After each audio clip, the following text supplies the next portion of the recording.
Folks, today I'm going to talk about making some pepper powder. My Krups coffee grinder here is a little bit dusty where I've been doing this. I love to grow peppers out in my raised bed garden, and so here you can see I've got various varieties.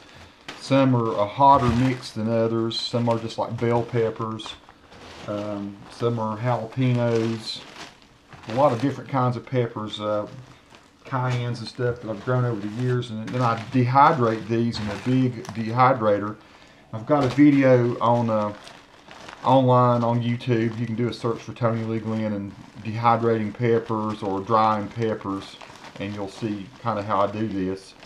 So my end product here is this really nice pepper powder, which hopefully you can see there. I've got my GoPro Hero 3 Plus on this side and my regular old Hero 3 on this side. And so that's what it looks like when it's done.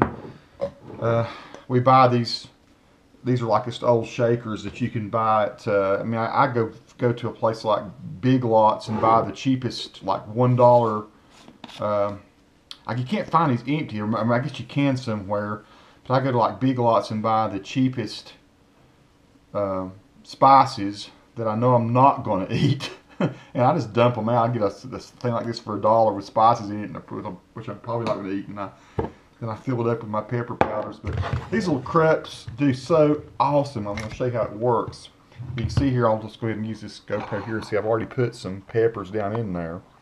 And I'll show you just how quick this thing works. Once you've got it in there, you put this little top on it. And I turn it upside down a little bit so you get them all settled down in there so it settles, and then the little plastic fits down in there really tight. So I'll show you. It doesn't take more than about,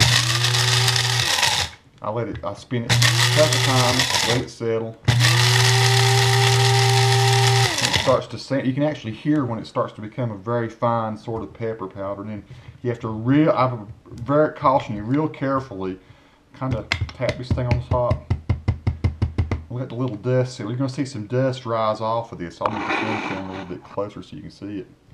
And I keep my face back from it because it will get in your eyes.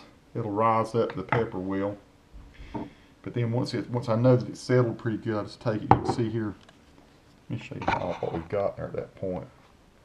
It does a real number. Oh my! I just got a little bit of the residuals of it flapping in my nose.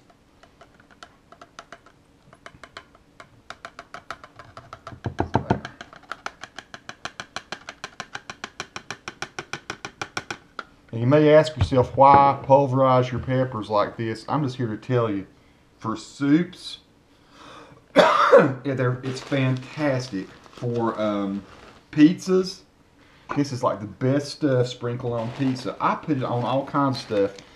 I think it's great on mashed potatoes, and say you're making a baked potato. I will put pepper powder on top of with my sour cream and my butter. Really love it for soup, so it's great on lasagna. Anything Italian for me. If you like your food spicy, of course on Mexican food. And the thing about these peppers is there's this incredible amount of vitamins in them. And yeah, I don't cook these at all. I don't bake them or anything like that. They're just 100% dehydrated with a food dehydrator, and they come straight out of my garden. Pretty much locks in all the nutrients, and then they last for forever, basically.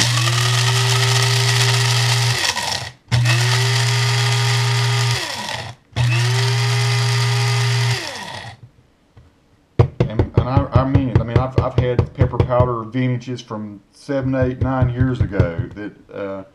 It took me a while to eat them, but they were all just fine. Don't know that they ever had any microbes or anything because I kept eating them and never got sick. Matter of fact, I think it makes me very healthy eating these peppers. And I have a radiation oncologist friend, a cancer doctor, and he swears that he thinks he's done some research, but also, various colleagues that he works with say that they really think that peppers help prevent cancer, certain kinds of cancers. So of course I can't say that. I'm not a doctor. I just know that a very local, well-known, excellent cancer doctor seems to think that, and he eats peppers constantly. We had a physician, another physician friend over last week for dinner, and he loves peppers. So I see a lot of people in the medical community that think there are some really good health benefits from eating peppers. I know Dr. Jones, who I'm talking about, eats pepper powder similar to what I'm doing here, and I've brought him some of mine before.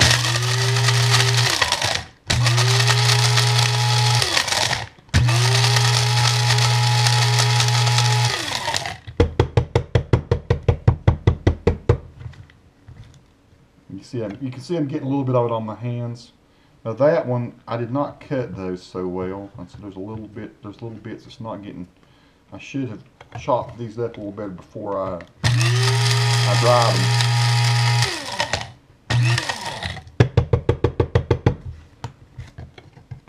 I've actually got a tiny little portion, little bit of residual in there. Some of that I'll have to maybe take out, or it'll definitely eventually get filtered out when I shake it and put it in the shaker.